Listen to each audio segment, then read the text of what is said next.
ले व्यवस्था अध्याय 8 हारून और उसके पुत्रों का अभिषेक। फिर यहोवा ने मूसा से कहा, तू हारून और उसके पुत्रों के वस्त्रों और अभिषेक के तेल और पाप बलि के बछड़े और दोनों मेढ़ों और अख़मीरी रोटी की टोकरी को मिलाप वाले तंबू के द्वार पर ले आ और वहीं सारी मंडली को इकट्ठा कर। यहोवा की इस आज्ञा के अनुसार मूसा ने किया और मंडली मिलाप वाले तंबू के द्वार पर इकट्ठा हुई। तब मूसा ने मंडली से कहा, जो काम करने की आज्ञा यहोवा ने दी है वह यह है।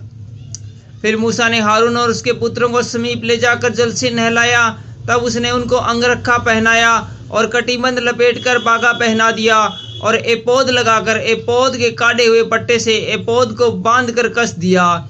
और उसने चपरास लगाकर चपरास में उरीन और तुमीम रख दिए। तब उसने उसके सिर पर पगड़ी बांधकर पगड़ी के सामने सोने के टिक्के को अर्थात पवित्र मुकुट को लगाया, जिस प्रकार यहोवा ने मूसा को आज्ञा दी। तब मूसा ने अभिषेक का तेल लेकर निवास का और जो कुछ उसमें था उन सब का भी अभिषेक करके उन्हें पवित्र किया। और उस तेल में से कुछ उसने वेदी की 7 बार छिड़का और कुल सामान समेत वेदी का और पाए समेत होदी का अभिषेक करके उन्हें पवित्र किया। और उसने अभिषेक के तेल में से कुछ हारून के सिर पर डालकर उसका अभिषेक करके उससे पवित्र किया।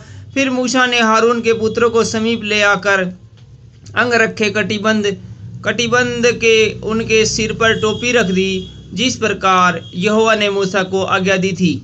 तब वह पाप बलि के बछड़े को समीप ले गया और हारून और उसके पुत्रों ने अपने अपने हाथ पाप बलि के बछड़े के सिर पर रखे। तब वह पाप बलि किया गया और मूसा ने लहू लेकर उंगली से वेदी के चारों सींगों पर लगाकर पवित्र किया और लहू को वेदी के पाए पर उंडेल दिया और उसके लिए प्रायश्चित करके उसको पवित्र किया। और मूसा ने अंतड़ियों पर की सब चर्बी और कलेजे की झिल्ली और चर्बी समेत दोनों गुर्दों को लेकर वेदी पर जलाया। परंतु बछड़े में से जो कुछ शेष रह गया उसको अर्थात गोबर समेत उसकी खाल और मांस को उन्हें छावले से बाहर आग में जलाया, जिस प्रकार यहोवा ने मूसा को आज्ञा दी थी। फिर वह होम बलि के मेढ़े को समीप ले गया और हारून और उसके पुत्रों ने अपने अपने हाथ मेढ़े के सिर पर रखे। तब वह बलि किया गया और मूसा ने उसका लहू वेदी पर चारों ओर छिड़का।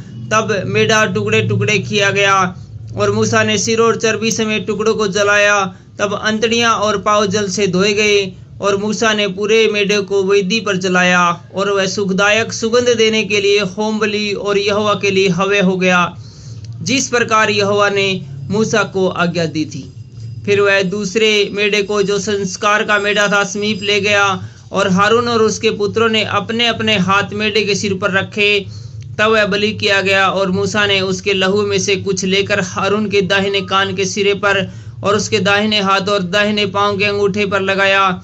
और वह हारून के पुत्रों को समीप ले गया और लहू में से कुछ एक दाहिने कान के सिरे पर और दाहिने हाथ और दाहिने पांव के अंगूठे पर लगाया।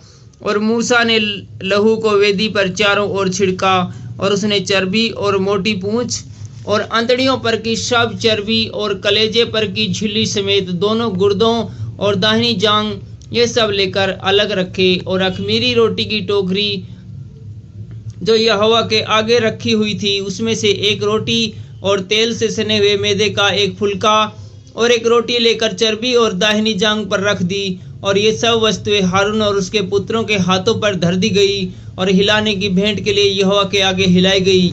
तब मूसा ने उन्हें फिर उनके हाथों पर से लेकर उन्हें वेदी पर होम बलि के ऊपर जलाया। यह सुखदायक सुगंध देने के लिए संस्कार की भेंट और यहोवा के लिए हव्य था। तब मूसा ने छाती को लेकर हिलाने की भेंट के लिए यहोवा के आगे हिलाया और संस्कार के मेढ़े में से मूसा का भाग यही हुआ, जैसा यहोवा ने मूसा को आज्ञा दी थी। अतः मूसा ने अभिषेक के तेल और वेदी के लहू दोनों में से कुछ लेकर हारून और उसके वस्त्रों पर और उनके पुत्रों और उनके वस्त्रों पर भी छिड़का और उसने वस्त्रों समेत हारून को भी पवित्र किया।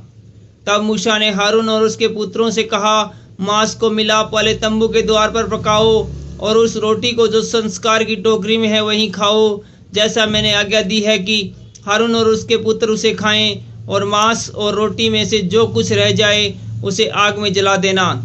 और जब तक तुम्हारे संस्कार के दिन पूरे न हो तब तक अर्थात 7 दिन तक मिलाप वाले तंबू के द्वार के बाहर न जाना, क्योंकि वह 7 दिन तक तुम्हारा संस्कार करता रहेगा।